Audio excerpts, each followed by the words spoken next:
avec qui on en a parlé, et donc les économistes, Jacques Attali, qui le cite aussi notamment par ses expériences sur la microfinance islamique, qui est un modèle très répandu. Je pense que aussi bien mondialement que nationalement, il est clair qu'aujourd'hui la finance islamique n'est plus encore une fois une petite niche, ça devient un système de par ses fondements qui sont intéressants et qui, encore une fois, s'inscrivent totalement dans la finance globale, dans le système financier mondial, et maintenant avec ses propres principes qui, encore une fois, prouvent un certain intérêt, en tout cas une certaine équité, et qui, à mon avis, pourraient apporter des pistes de solutions par rapport à la crise qu'on connaît aujourd'hui.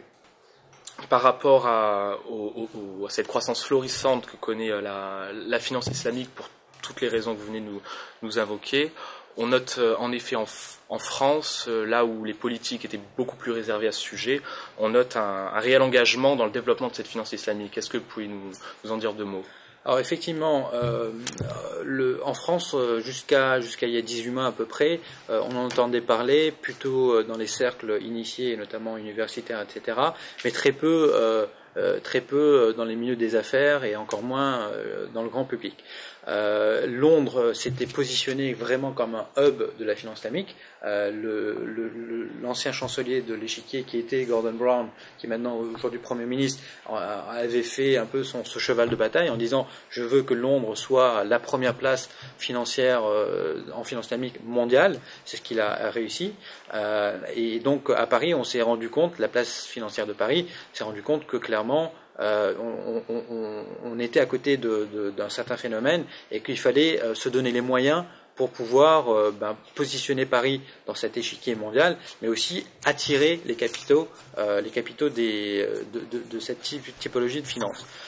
Concrètement, il y avait un certain nombre d'initiatives, notamment le Sénat depuis mai 2008. Ensuite, vous avez eu Bercy, par le biais de Christine Lagarde, qui avait fait un certain nombre d'annonces en disant clairement, elle a demandé à son administration de réfléchir, et elle a commandité un rapport à Europlace, qui est l'organisation qui regroupe les institutions financières, afin de faire des propositions, ce qui a donné lieu en décembre 2008 un certain nombre d'aménagements dans la loi, plutôt à nature fiscale.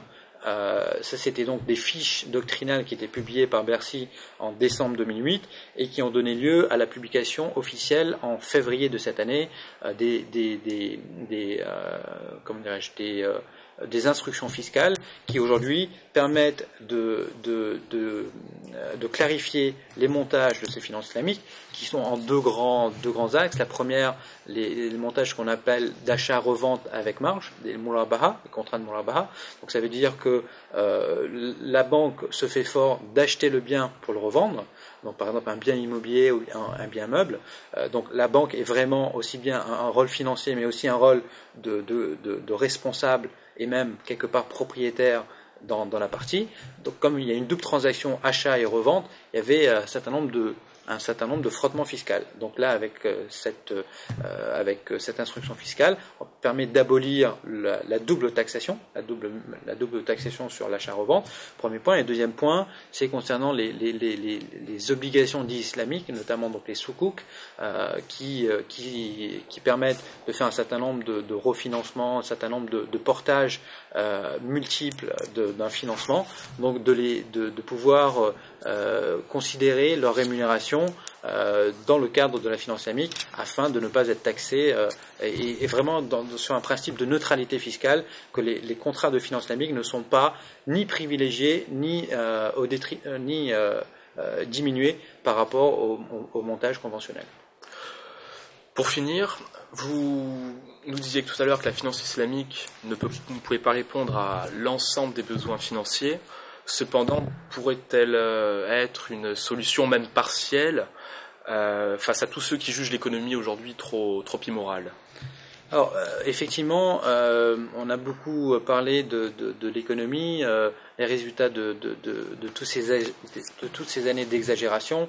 On arrive à un système qui non seulement ne produit plus les effets qu'on peut escompter qu'ils produisent, c'est-à-dire être au service de l'homme, au service des citoyens pour répondre à leurs besoins de financement, et deuxièmement, même d'avoir créé quelque part une bête, un monstre qu'on ne contrôle plus. On parlait des hedge funds, on a parlé des paradis fiscaux, on a parlé de tous ces phénomènes spéculatifs, et que donc on a un vrai problème de régulation et de contrôle. Je pense que la finance islamique, là, elle a tout son rôle à jouer. Un rôle, premièrement, de principes, de principes fondamentaux. On ne peut pas aller dans des opacités de contrats, on ne peut pas cacher les aléas sous différentes formes, on ne peut pas utiliser des moyens de spéculation, on ne peut pas faire des relations complètement inéquitables entre les différents parties. Donc je pense qu'il y a des principes positifs, je dirais, qui sont intéressants à prendre, en tout cas à intégrer. On parle aujourd'hui d'une nouvelle régulation mondiale, un nouvel ordre mondial. Je pense que ces principes-là peuvent être repris, c'est du bon sens. Il n'y a pas à invoquer de religion ou quoi que ce soit. Je pense que c'est la force de la finance islamique qui est de se dire elle est d'une essence religieuse, mais elle a une résonance totalement éthique et elle est compréhensible par tout le monde. Donc ça c'est le premier point. Deuxième point, je dirais que il y a une dimension très forte aussi de justice sociale, de partage de la richesse dans la finance islamique. Je ne dis pas qu'elle est totalement appliquée dans les pays notamment qui utilisent la finance islamique, mais en tout cas dans son essence, dans ses principes, dans ses idées, elle est avant tout que la richesse n'appartient pas à l'homme. L'homme n'est qu'un représentant de Dieu sur la terre, et il doit bien sûr, il fait son business, il fait son commerce, etc. Et il fait du profit. Le profit est encouragé. En revanche, avec une certaine responsabilité. Et cette responsabilité, elle est aussi pour en faire profiter au plus grand nombre et non pas un petit monde de privilégiés. Donc, je dirais que d'un côté, on pourrait apporter un éclairage moral à la finance globale. Donc ça, je pense que clairement, ce sont des principes. Et comme je disais, Joseph Stiglitz le met en avant. D'autre part, essayer de responsabiliser davantage les acteurs avec cette justice sociale, avec cette équité envers les différents acteurs. Et enfin, je dirais, il y a aussi une certaine cette finance participative, cette dimension vraiment participative. Les banquiers, les financiers ont tout leur rôle à jouer. Au contraire, on en a besoin. Il faut arrêter avec aussi ce discours victimaire ou accusatoire. Les banquiers sont nécessaires dans la société, ils participent au développement de l'économie, mais bien sûr, il faut qu'ils prennent leurs responsabilités. Et une de les responsabilités, c'est justement de prendre des risques et non pas de transférer les risques. C'est tout le problème qu'on a connu dans la finance aujourd'hui, avec les subprimes, avec les CDS, etc. C'est que les banques structuraient des nouveaux produits avec des risques de plus en plus importants, mais dans l'optique qu'ils disaient, moi je ne vais pas le porter ce risque, je vais le transférer. Et on a transféré, comme je disais, jusqu'à ce qu'on mettait des contrats à n'en plus comprendre avec les CDS, etc., qui fait que ça s'est abouti à l'effondrement du château de cartes. Donc, responsabilisation, clarification dans les schémas, et enfin participation de tous les acteurs. Je pense que ce sont les mots-clés pour cette nouvel élan de la finance globale. Anas Patel, merci de nous avoir reçus. Nous vous souhaitons bonne continuation et la meilleure réussite chez DTZ Asset Management.